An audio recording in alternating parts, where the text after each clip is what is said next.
I recently saw this Instagram post by the channel Wasted, and it said that the Amazon rainforest now emits more CO2 than it uses. And that really struck me because the Amazon rainforest is known as the lungs of the earth. They're supposed to be producing all the oxygen that we need, and through that using a lot of the CO2 emissions that we humans are producing. So I don't know how long this has been, but it was definitely new news to me, and it made me quite sad, to be honest. So in the spirit of treating our earth with more love and respect that it deserves, I wanted to share some of the little things that I do to try to be a little bit more sustainable and loving towards the environment.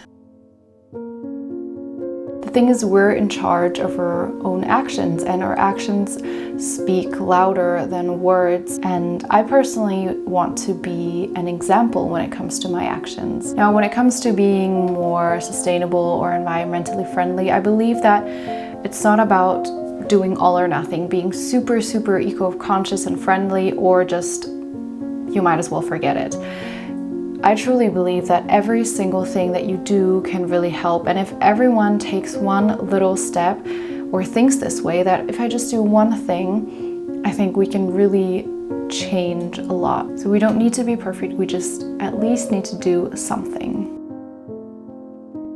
So with each action I take, I ask myself, through this action, am I taking from the environment or am I giving back? And if I'm taking from the environment, what can I do so that I take less? So one thing that I think makes the biggest difference is buying less. I try to only buy things that I need, and I keep in mind that everything I buy needs to be produced. It needs to come from somewhere and it needs to go somewhere.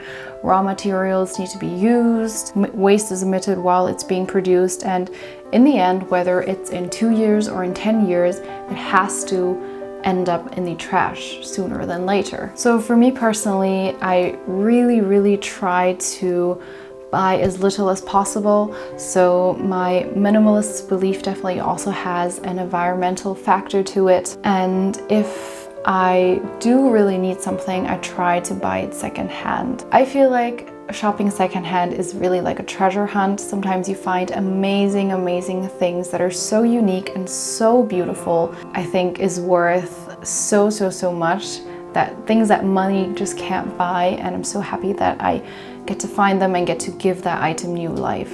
And if buying secondhand is just not a choice, then I will buy it from a truly sustainable and responsible company. And I am really thorough when it comes to that. So I don't just look at what are the company's claims, but I look for those certificates, those seals that really back up and provide evidence that this company really is trying to be environmentally responsible.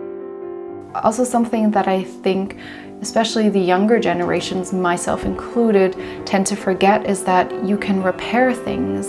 You don't have to throw it away once it's broken. So that's something that I'm trying to learn, to repair old things, mend clothes, or sometimes if it's not necessarily broken, but it just doesn't suit necessarily my taste anymore, I will try to DIY it and restyle it, including clothes, to give it a new life and to make it last longer. Now, personally, I have a lot of fun in being crafty and DIYing things, and I find a sense of calmness in it, and also a sense of being present and appreciating the item more. I found that for me, gardening is something that helps me appreciate nature more. It gives me a new perspective. It helps me appreciate how long it takes for fruits and veggies to grow, and how much energy actually has to go into producing this food. And it just gets me a little closer to nature, physically but also mentally. So this year I have taken up one fruit to grow, and that is tomatoes, and it's been so much fun and so eye-opening to see the plant grow each day and see the fruits form and with a lot of foods we just buy readily at the supermarket, when you really think about it, do you even know what the fruit or plant looks like in its original form? Do you know how broccoli grows? And with a lot of foods, I find myself thinking, actually, I don't know how that grows. Is it in the ground? Is it on a tree? Is it on a bush? And it's actually a little sad to be eating something every single day but not knowing where or how it comes from. I found that with homegrown foods, I'm so much more careful when it comes to cutting off food scraps because it's just so much more precious to me. I have witnessed firsthand what labor has to go into this fruit, and I treasure it so much more when I know how it came about. I really enjoy also making a little home for the insects and watching them trying to explore its every little inch. I kind of feel like I'm adding back into nature a little bit in some way. If I can make that one tiny insect happy or provide some food or some shelter, then I feel like I've done something right. Another way I try to be more connected to nature is I try to use as much natural things as possible. I personally don't want to be responsible for producing or emitting more chemicals or synthetics, and I have the power to choose what I invest into. My money is like a vote into the future, depending on what company I put my trust and my money towards. I am personally sustaining the future of that company and of what they do. So I try to choose natural products, organic foods, things like that, just things that aren't harming the nature more than maybe necessary. Something I've found lots of joy and appreciation for is the healthy state of my body, and I want to honor it by using it.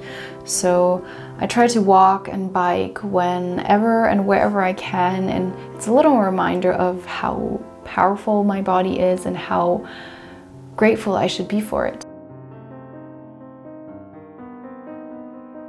If I see waste somewhere where it doesn't belong, where it can hurt animals or plants, I try to help out and to set an example. I mean, yes, I could say this is not my responsibility because that's not my waste, I didn't do this, but I can look at it the other way, and instead of looking at the culprit of this, I can look at, well, who am I helping out? I have the power to help out those plants and those animals who would maybe otherwise suffocate from swallowing all that plastic. After all, I would help someone if I see that they're drowning in the lake, even though I wasn't the one that pushed them in. All in all, through my reflection and through the months, I've come to realize that being more environmentally friendly has also something to do with being more connected to nature. The more connected you feel towards nature, the more you want to help it out and the more eco-friendly you want to be. And I feel like this feeling of being connected to nature is something that we definitely lack nowadays. When we feel like we are one with nature, we're more likely to love and to respect it. I mean, after all, why would you harm something that is part of you? So I encourage you to do a small thing today that gets you connected a little bit more towards nature, whether it's stepping outside and feeling the grass, or maybe watching a little beetle crawl over your way, or just observing the clouds, how they come and go. The more we get to understand nature, the more we will come to respect its beauty, but also its power, and how much we are all connected, and we really, really need nature. We cannot survive without it. I hope you have a lovely day, and I'll see you in my next video. Bye.